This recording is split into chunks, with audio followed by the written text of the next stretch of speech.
আমার শুভেচ্ছা, শুভ অপরাহ্ন। আসলে এতক্ষণ যে কথাটা বলা হলো বিশ্ব নদী দিবস উপলক্ষে নদীকে কেন্দ্রিক করে এই কথাগুলো বলা হয়েছে। নদী বাংলাদেশের প্রাণ, বাংলাদেশের সভ্যতা কিন্তু নদীমাতৃক সভ্যতা। সেই ব্রিটিশ আমল থেকে বলা চলে আমাদের যে সভ্যতা গড়ে উঠছে সেই বুড়িগঙ্গা নদীর তীর থেকে শুরু করে এই মোংলা পর্যন্ত সর্ব জায়গায় যদি আপনারা দেখেন নদীর একটা ছোঁয়া আছে। প্রত্যেকটা হাট বাজার নদীর পাশে গড়ে উঠেছে, ব্যবসা বাণিজ্য নদী কেন্দ্রিক গড়ে উঠেছে। আমাদের ছোটবেলায় আমরা যখন বেড়ে উঠেছি শতভাগ নদীমাতৃক সভ্যতার ভিতরে আমরা বেড়ে উঠেছি। আমাদের ছিল জেলে, আমাদের ছিল মাঝি সম্প্রদায়, আমাদের ছিল কৃষক, এবং কৃষিকাজটা ছিল নদীর উপর নির্ভরশীল। কারণ নদী থেকে যে পলি জমত বিলে বা খালের পাশে যে জায়গাগুলো ছিল আমাদের যে বিল, সেখানে অনেক ধান হতো। নদী তখন অবারিত ছিল, উন্মুক্ত ছিল।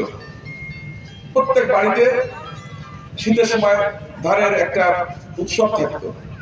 এখন সেই সভ্যতা কিন্তু হারিয়ে গেছে। এটা আমাদের নারী নেত্রী কিন্তু কথা বলেছে যে আমরা কিন্তু যেটা সেটা হচ্ছে মানব সৃষ্টি যে দুর্যোগ সেটাতে আক্রান্ত হয়েছে। কিন্তু আমরা নদীকে শাসন করতে চাচ্ছি, আমাদের মতো করে আমরা নদীকে নিপীড়ন করছি, দূষণ করছি, এবং সর্বত্র পরিবেশ বিরোধী যে কাজকর্ম সেগুলোতে আমরা বেশি করে কাজ করে যাচ্ছি। এখান থেকে আমাদের সরে আসতে হবে। এখানে প্রত্যেকটা বক্তা কিন্তু আমরা সুন্দরবনকে বলেছেন, কারণ সুন্দরবন এবং নদী অঙ্গাঙ্গিভাবে জড়িত। আমরা রামপাল বিরুদ্ধে আন্দোলন করেছিলাম শুধুমাত্র সুন্দরবন বাঁচানোর জন্য, এই জনপদের মৎস্য সম্পদকে রক্ষা করার জন্য, এই জনপদের প্রাণ প্রকৃতিকে রক্ষা করার জন্য। কারণ বিদ্যুৎ উৎপাদনের অনেক বিকল্প পন্থা আছে, কিন্তু সুন্দরবনের কোনো বিকল্প আমাদের কাছে নাই। এটা হচ্ছে আল্লাহ প্রদত্ত এই জনপদের মানুষকে সুরক্ষা করার জন্য একটা বড় নিয়ামত। আপনারা দেখেছেন যে যেখানে প্রচুর বরফ পড়ে সেখানে কিন্তু পেঙ্গুইন পাখির গায়ের পরে অনেক বড় মোটা লোম থাকে তাকে সুরক্ষা করার জন্য। ঠিক তেমনি আমাদের সুরক্ষা করার জন্য কিন্তু এই আল্লাহ রাব্বুল আলামিন এই সুন্দরবনকে দিয়েছেন। প্রাকৃতিক বিপর্যয়ের মুহূর্তে সুন্দরবন আমাদেরকে আলগে রাখে। এটা কিন্তু প্রত্যেকটা জনপদে আল্লাহ ওই জনপদের মানুষের জন্য একটা নিয়ামত দিয়ে দেয়। তো আমাদের জন্য একটা বড় নিয়ামত। এতক্ষণ সবাই বলতেছিলেন বিষ দিয়ে মাছ শিকার, বিষ দিয়ে মাছ শিকার, বাঘ হরিণ শিকার, এই যে অপকর্মগুলো আমাদের যারা করছে এরা সমাজের আসলে আমি মনে করি অত্যন্ত জঘন্য কাজ করছে। আমাদের হানিফ সরকার কিন্তু একটা কথা বলেছিল, আপনারা হয়তো খেয়াল করবেন, যে নারীরা যখন পুরুষ যদি দ্বিতীয় বিয়ের ব্যাপারে বা অন্য কোথাও করে নারীরা যখন সোচ্চার হয়, প্রত্যেকটা নারী যদি তার স্বামীর অবৈধ ইনকামের ব্যাপারে বা এই খারাপের ব্যাপারে যদি সোচ্চার হতো তাহলে বাংলাদেশের কোনো দুর্নীতি থাকবে না।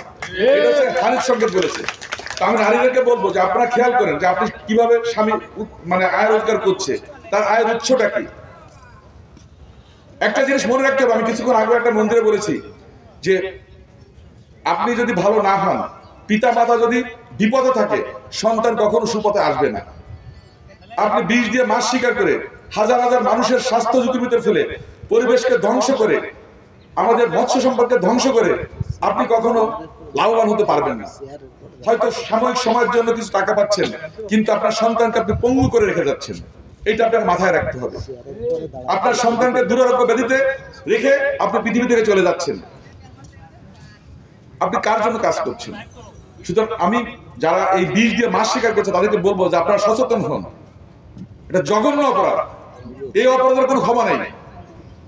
আমি দেখেছি অনেক ডাকাত, অনেক চোর মাথায় লম্বা দাগ পড়ে গেছে নামাজ পড়তে পড়তে। ভণ্ডামি ছাড়া কিছুই না। কারণ আপনি চুরি করবেন, অবৈধভাবে রোজগার করবেন আর মনে করবেন আল্লাহ আপনাকে ক্ষমা করে দিয়েছে, ভগবান আমাকে ক্ষমা করে দিচ্ছেন, এটা কখনোই সম্ভব না। সুতরাং আপনাকে ভালো মানুষ হতে হবে, সৎ পথে রোজগার করতে হবে। আমাদের সুন্দরবনের যে অপরন্ত সম্পদ আছে, এই সম্পদকে আমাদের জন্য, আমাদের আগামী প্রজন্মের জন্য যাতে সুন্দরভাবে অবারিত থাকে সেই ব্যবস্থা আমাদের রেখে যেতে হবে। আমরা যদি বীজ দিয়ে মাছ শিকার করি তাহলে শুধুমাত্র একটা বার আপনি মাছ পাচ্ছেন, কিন্তু আগামী সিজনে কিন্তু আপনার আরেক ভাই যখন মাছ মারতে যাবে সেই মাছটা কিন্তু পাবে না। কারণ বিষের প্রভাবে ফ্লোরা ফনা বা যে মাছের যে ক্ষুদ্র ক্ষুদ্র কণা সমূলে বিনাশ হয়ে যাচ্ছে। অনেক প্রজাতির মাছ সুন্দরবন থেকে হারিয়ে গেছে, অনেক প্রজাতির পশু পাখি সুন্দরবন থেকে হারিয়ে গেছে। এটা কিন্তু আমাদের বলা চলে যে মানব সৃষ্ট দুর্যোগের কারণে, জলবায়ু পরিবর্তনের কারণে। জলবায়ু পরিবর্তনের ঝুঁকি মোকাবেলা আমরা করার জন্য কাজ করছি জাতীয়ভাবে, আন্তর্জাতিকভাবে। কিন্তু মনুষ্য সৃষ্টিত দুর্যোগ, এই যে বিষ দিয়ে মাছ শিকার, প্লাস্টিক বর্জ্য সুন্দরবনে যত্রতত্র ব্যবহার করা হচ্ছে, এগুলো হচ্ছে আমরা চাইলে এটাকে কিন্তু পরিত্রাণ করতে পারি, এটা আমাদের হাতের ভিতর আছে।